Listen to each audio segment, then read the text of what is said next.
it's time to take a deep dive into what I think is hands down the best world in The Sims 4, being Windenburg. We love to see it, we love to live there, and we're about to explore it. This world has 27 lots and 7 different areas, and there's so much that can be overlooked in it. We're going to kick things off in Windsor, which really gives countryside living vibes. This is split into 2 areas, one with 6 lots and the other which hosts the Von Hort estate. Now the main area here with 6 lots is perfect for that off-the-grid country lifestyle, with flowing streams and small lakes where you can fish, as well as a few harvestables like apples that you can pick.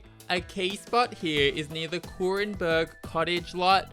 To the right of this lot is a little hidden area with a campfire, park bench and woohoo bush, so it's a great spot for a little off-the-grid romantic getaway and a perfect place to pitch a tent if you have the object from either the outdoor retreat or the snowy escape expansion pack. But the real win of the Windsor part of the world is the space surrounding the Von Hort estate, which is a real romantic playground.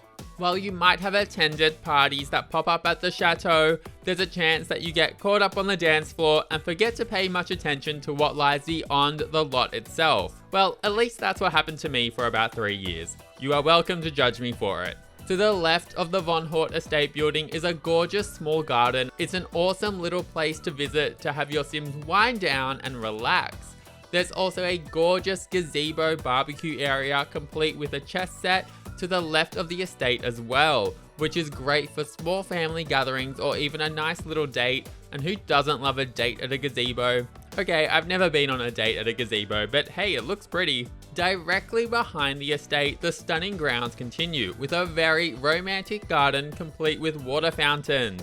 At the very back, there is a grand piano and a wedding arch, which backs onto a stunning waterfall and lake, and it makes for an awesome spot for your Sims to propose or tie the knot at. And to the right of the estate, the romance continues with a gorgeous little garden where you can steal some herbs, as well as a giant hedge maze complete with a few benches to stop at and some woohoo bushes as well. Because, you know, it's all part of the hedge maze experience.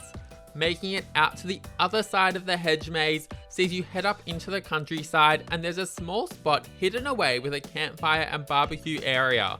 Very wilderness vibes. But once again, the perfect spot to pitch a tent and have that secluded night away. The grounds are very romantic at night as well, with lights illuminating the space and the hedge maze turning misty.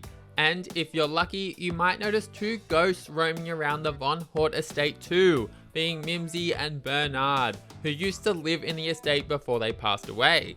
It should also be noted that you don't have to wait for a Sim to call you and tell you that there's a party going on at the Von Hort estate for there to be one. If you start a dance party at the estate, then the DJ booth will be set up with the music playing and lights flashing when you arrive.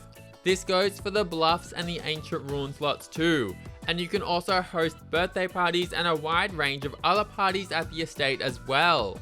Next, we're turning our attention to the Oldplatz area, which is very different to Windsor.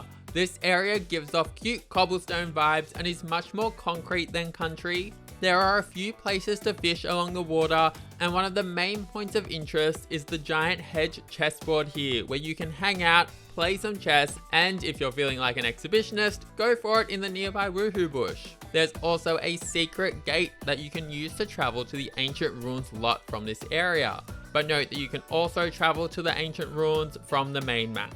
Which brings us to, you guessed it, the Ancient Ruins. The ruins are a really cool, secluded location with the small editable lot being at the very back. It's great to spend some time around the campfire, and of course there are lots of woohoo bushes too. Woohoo bushes honestly are everywhere in Windenburg, really.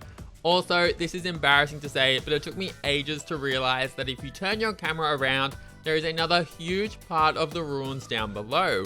There's not too much here except for more woohoo bushes of course, and a few spots to dig for collectibles, but it's good to know that the space exists and it could make a nice proposal location or camping ground. Now we're turning our attention to the Leaky Center area, which forgoes old charm for shiny new buildings. This feels like an absolute concrete jungle filled with fountains, and the main interest points are a small garden with a fountain, which can be a cute little hangout spot, as well as a major fountain area with a bit of seating, which is surrounded by a larger waterfall-style fountain.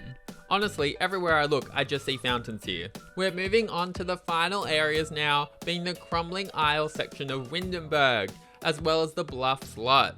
The Crumbling Isle gives wintry beach island vibes, and I am very much here for it, but also low-key a missed opportunity that we can't swim in the water. This area has a lot of cute beachy outlets where you can spend time fishing or hanging out by a bonfire. The island also has a lot of spots to dig for treasure, so if you're a collector, definitely take a trip here to grab some collectibles.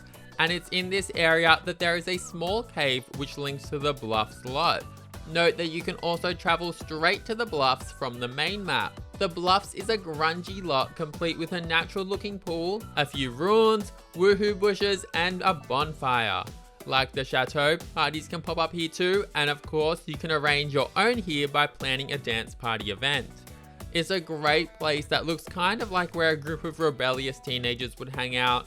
The final thing to note is that from the Bluffs you might occasionally spot a sea monster named Emily roaming around the water. It's just a fun little thing to look out for, or something that you can use for storytelling in your gameplay. And we've reached the end. That is what the stunning world of Windenburg has to offer. Let me know what your favorite world is in the comments down below, and if you enjoyed or found this helpful, then please subscribe and leave a like. I would really appreciate it, and have an amazing day. See you later.